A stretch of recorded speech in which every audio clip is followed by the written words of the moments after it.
तो नमस्कार साथियों, स्वागत करता हूँ आपको अपने चैनल के एक नए वीडियो में।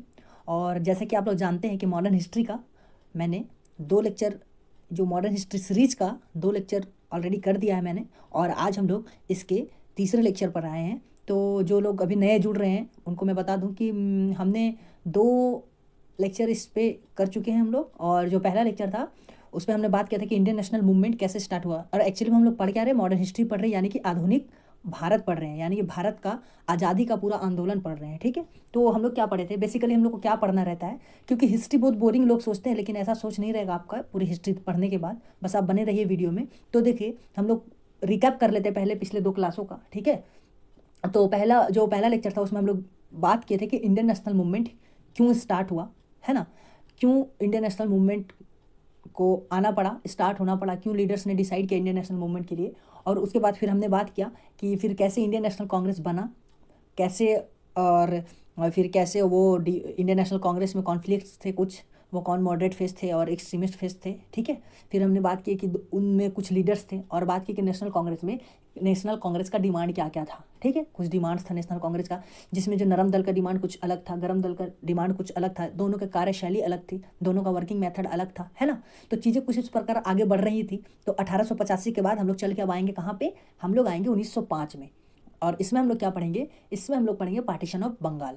तो मैं आशा करता हूँ आपको चीज़ें समझ आ रही होंगी और चीज़ें आप कनेक्ट कर पा रहे होंगे, क्योंकि आप जब मॉडर्न हिस्ट्री पढ़ना स्टार्ट करते हैं तो मॉडर्न हिस्ट्री कुछ इस तरह से पढ़ना है कि स्टोरी टाइप लगे, ऐसा ना कि बोरिंग लगे। तो थोड़ा फैक्ट्स प्लस स्टोरी और थोड़ा सा कॉमेडी, मतलब कॉमेडी मीन कि थोड़ा फैक्ट और थोड़ा मज़े मज़े से पढ़ेंगे तो चीज़ें अच्छी लगेंगी पढ़ने में, है ना। तो चलिए आगे बढ़ते हैं। तो उससे पहले मैं कहना चाहूँगा, अगर आप मेरे चैनल पर पहली बार आ रहे हैं और वीडियो आपको पसंद आती है तो मेरे चैनल को सब्सक्राइब करें, वीडियो लाइक करें, शेयर करें। तो चलिए आगे बढ़ते हैं।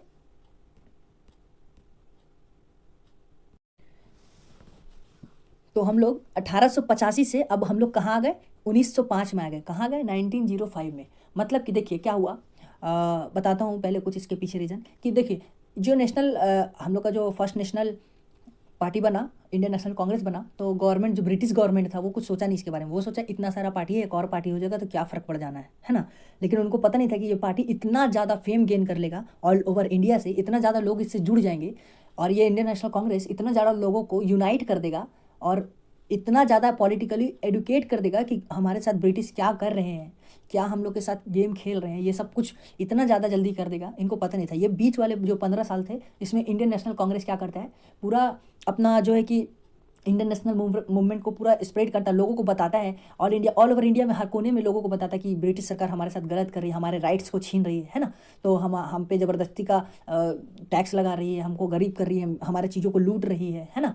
तो ये सब लीडर्स लोग करते गए। उसके बाद आ गया कहाँ पे, तो ये जो सबसे ज़्यादा अच्छे से इंडियन नेशनल मूवमेंट जो सबसे ज़्यादा आग पकड़ा हुआ कहाँ पे पकड़ा था, वो पकड़ा था बंगाल में। ठीक है, तो ये चीज़ें बंगाल में इतना तेज़ी से फैल रही थी और लोग इतना ज़्यादा पॉलिटिकली एडुकेट होने लगे वहाँ पे, तो उनको ब्रिटिश गवर्नमेंट के खिलाफ एक तरह से नफरत पैदा होने लगा अपने आप में, कि ब्रिटिश गवर्नमेंट हमारे साथ जो है ना क्या कर रहा है, हमारे स्वभाव से, मतलब हमारे स्वभाव के साथ खेल रहा है, हमारे इमोशन से खेल रहा है। मतलब हमारा हमको एक तो हम ही को लूट रहा है, हमारे ही देश को लूट रहा है, और हमें ही बेवकूफ़ बना रहा है, हमें ही सजा दे रहा है। ठीक है, तो ये चीज़ लोगों को धीरे धीरे जो है इंडियन नेशनल कांग्रेस बहुत अच्छे से समझाने लगी।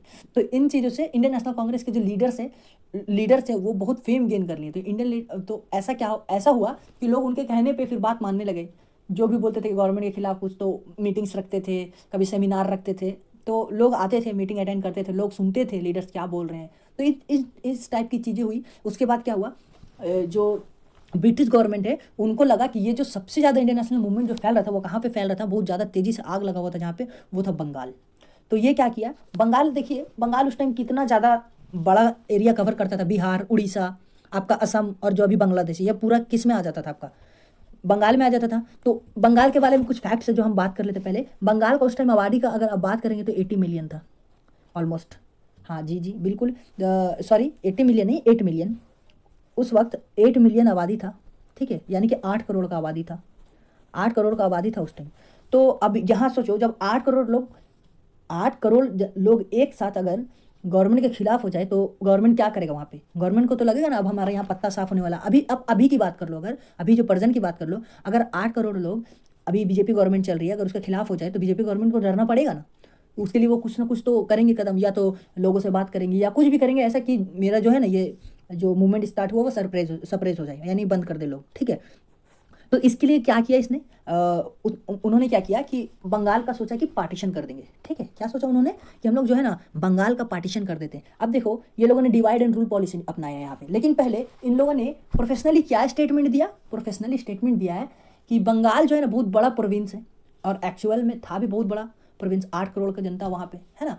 तो इन्होंने क्या किया, बोला कि हम लोग बंगाल को डिवाइड कर रहे हैं क्योंकि एक सिंगल गवर्नर इसको ऑपरेट नहीं कर पा रहा, हर लोगों के साथ पहुंच नहीं सक रहा है, लोगों को फैसिलिटी नहीं दे पा रहा है, एजुकेशन नहीं दे पा रहा है, मेडिकल फैसिलिटी नहीं दे पा रहा है, लोगों को नौकरियां नहीं दे पा रहा है, इसलिए हम लोग इसको 2 प्रोविंस में डिवाइड कर रहे हैं ताकि लोगों को अच्छे से हम हेल्प कर पाएँ, इनका बोलना ये था। लेकिन एक्चुअल में ये बात नहीं थी, एक्चुअल में बात ये थी कि ये लोग चाह रहे थे कि किसी तरह से बंगाल में जो यूनिटी जुड़ा है, जो बंगाल में ये इंडियन नेशनल मूवमेंट का यूनिटी जुड़ गया है, इसको तोड़ा जाए। और इसको तोड़ने के लिए उनके पास बहुत सारे की पॉइंट्स थे, उन्होंने वही की पॉइंट से बंगाल का डिवीजन किया। तो पहले उससे पहले कि कैसे क्यों डिवीजन किया, उससे पहले हम लोग कुछ इंपॉर्टेंट फैक्ट्स है जो एग्जाम्स में पूछते हैं, चाहे वो एसएससी हो चाहे वो रेलवे हो, ठीक है। तो क्या हुआ, देखिए जब बंगाल का पार्टीशन हुआ तो ये डिक्लेयर कर दिया, पार्टीशन डिक्लेयर कब हुआ था, 1903 में ही, ठीक है। लेकिन जब फाइनली पार्टीशन किया गया, कब किया गया, 20 जुलाई 1905 को। ये डेट याद रखने के लिए आपको बहुत जरूरी है, एग्जाम में डायरेक्टली पूछ देता है, ठीक है। लेकिन आपका देखिए पार्टीशन डिक्लेयर कर दिया, कौन किया था, लॉर्ड कर्जन, ठीक है। लॉर्ड कर्जन उस टाइम के गवर्नर थे बंगाल के, ठीक है। उस टाइम वेस्ट बंगाल नहीं था, सिर्फ बंगाल था, ठीक है। बाद में आज़ादी के बाद वेस्ट बंगाल ईस्ट बंगाल में टूटा, ईस्ट बंगाल में बांग्लादेश चला गया है ना, और आपका वेस्ट बंगाल में फिर यहाँ पे आपका बंगाल आ गया जिसमें कोलकाता आता है, ठीक है। तो देखिए ये चीज़ें तो अलग बात है, वो तो अभी की बात हो गई। तो हम लोग बात कर रहे थे क्या हुआ।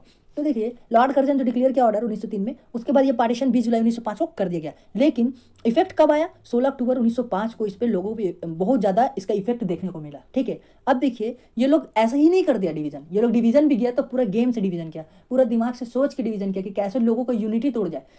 मेन रीजन क्या था डिवीजन का, कि इन लोगों को तोड़ना था यूनिटी, ठीक है। किसका यूनिटी, लोगों का। लोग एकजुट नहीं रहेंगे, एक साथ नहीं रहेंगे, अब पावर कम होगा। और सबसे बड़ा बात, इन्होंने डिवीजन ऐसे जगह से किया, देखिए बंगाल को तोड़ दिए वेस्ट और ईस्ट में, ठीक है, वेस्ट बंगाल और ईस्टर्न बंगाल।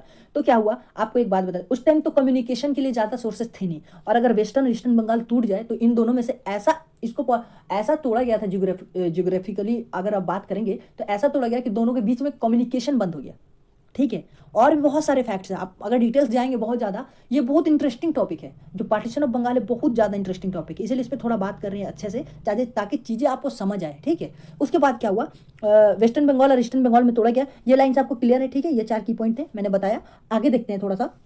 तो देखिए क्या किया ये लोग, मैंने पहले ही बोला इन लोगों ने एक डिवाइड एंड रूल पॉलिसी खेला। क्या किया, देखिए आज तक यही हो रहा है। इन्होंने क्या किया, वेस्ट बंगाल और ईस्ट बंगाल में बंगाल का डिवीजन किया, स्टेटमेंट दिया कि हम लोग संभाल नहीं पा रहे इतना बड़ा प्रोविंस, इसलिए तोड़ रहे हैं, इसमें सिंगल गवर्नर नहीं संभाल पा रहा है, इसलिए हमको 2 गवर्नर चाहिए, ठीक है। और क्या किया ये लोग, क्या किया, वेस्ट बंगाल में दो नीति अपनाया। पहला तो वेस्ट बंगाल में हिंदू मेजोरिटी को, और ईस्टर्न बंगाल में मुस्लिम मेजोरिटी को, ठीक है। अभी भी आप देखिए ईस्टर्न बंगाल में मुस्लिम मेजोरिटी है, जैसे बांग्लादेश है ना। अभी का ईस्टर्न बंगाल अगर पूछे कि अभी का ईस्टर्न बंगाल कौन है, तो आप क्या बोलेंगे, बांग्लादेश है ना। तो ये क्या किया, तो इसी टाइप से क्या किया, तोड़ दिया हिंदू मेजोरिटी और मुस्लिम मेजोरिटी में। क्यों तोड़ा, रिलीजन बेस्ड इन लोगों ने इसलिए गेम खेला ताकि लोग लड़े, आपस में मरे कटे, ताकि क्या हो, इन लोगों का यूनिटी टूटे, और फिर हम आसानी से ये इंडियन नेशनल मूवमेंट जो चल रहा है इसको सप्रेस कर सके, इसको दबा सके, हटा सके, इनके लीडर्स को पकड़ के जेल में डाल सके। इनका मेन रीजन था। लेकिन और क्या, और क्या रखा कि वेस्ट बंगाल में कौन लोग आने लगे, हिंदी स्पीकिंग, और ईस्टर्न बंगाल में बंगाली स्पीकिंग। इससे क्या हुआ, आपको मालूम होगा बंगाल में तो उस टाइम जो मुस्लिम थे ज़्यादातर, वो लोग क्या बोलते थे, वो लोग बोलते थे बंगाली, और जो आपके हिंदू थे वो लोग क्या बोलते थे, हिंदी, ठीक है। तो इसकी वजह से क्या हुआ, अगर दोनों को हम डिवाइड कर देंगे तो दोनों में कम्युनिकेशन खत्म हो जाएगा, और जब कम्युनिकेशन खत्म हो जाएगा, मतलब अगर बातचीत ही नहीं कर पाएंगे, समझ ही नहीं आएगा एक दूसरे का लैंग्वेज, तो यूनिटी कहाँ से रहेगा।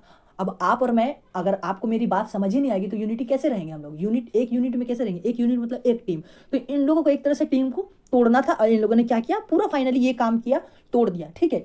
उसके बाद बंगाल का डिवीजन हो गया।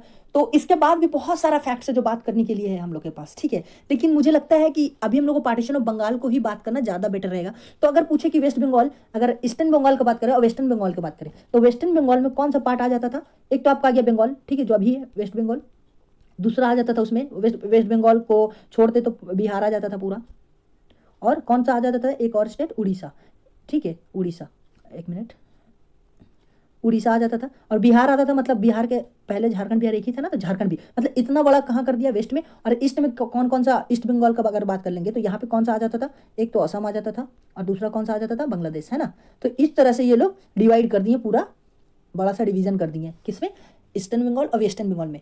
तो ये चीज़ें जब लोगों ने देखी, तो ये चीज़ जब लोग देखे तो इनका उल्टा इफेक्ट पड़ गया किस पे, ब्रिटिश गवर्नमेंट पे। और इसके लिए फिर लोगों ने इसके खिलाफ जाके क्या किया, कैसे रिएक्ट किया, कैसे नेशनल मूवमेंट को आगे बढ़ाया गया, कैसे फिर एक नया स्वदेशी मूवमेंट एंड बायकॉट मूवमेंट का जन्म हुआ, कैसे वो चीज़ें आगे बढ़ी और लोगों ने कैसे रिएक्ट किया, कैसे उसमें भाग लिया, ये सब चीज़ें हम लोग नेक्स्ट लेक्चर में बात करेंगे। क्योंकि मैं हिस्ट्री के लेक्चर्स को जो छोटा छोटा बनाना चाहता हूँ, 10 मिनट 12 मिनट का, ताकि लोग समझें, ताकि ना कि बोरिंग लगे। तो अभी तक हमने क्या बात किया कि इंडियन नेशनल मूवमेंट क्यों स्टार्ट करना पड़ा, क्यों स्टार्ट हुआ, जन्म क्यों हुआ, ठीक है। उसके बाद किया कि नेशनल कांग्रेस का कैसे जन्म हुआ, उसके बाद किया कि नेशनल कांग्रेस में कैसे दो टाइप की सोच रखने वाले लोग थे, है ना। फिर उसमें से कुछ इंपॉर्टेंट लीडर्स के बारे में हमने बात की। और अभी हमने बात किया 1905 में क्या हुआ, बंगाल का डिवीजन हुआ। तो बंगाल का डिवीजन क्यों किया गया और उन लोगों ने ऑफिशियली क्या बोला डिवीजन करने के लिए, ये चीज़ हम लोग बात की है। और अगर पूछा जाए कि उस time Bengal officially 5000 square metre का एरिया में, स्क्वायर किलोमीटर के एरिया में लगभग बंगाल स्प्रेड था, और इन्होंने इसीलिए तोड़ा। और इसके बाद कैसे क्या रिएक्ट हुआ, उसको हम लोग नेक्स्ट लेक्चर में बात करेंगे। आशा करता हूँ चीज़ें आपको समझ आई हो, और अगर चीज़ें समझ आई हो तो आप मेरे वीडियो को लाइक कर सकते हैं, शेयर कर सकते हैं। और अगर कोई भी क्वेरी हो तो आप कमेंट में लिख सकते हैं, मैं हाजिर हो जाऊँगा आपको बताने के लिए। धन्यवाद।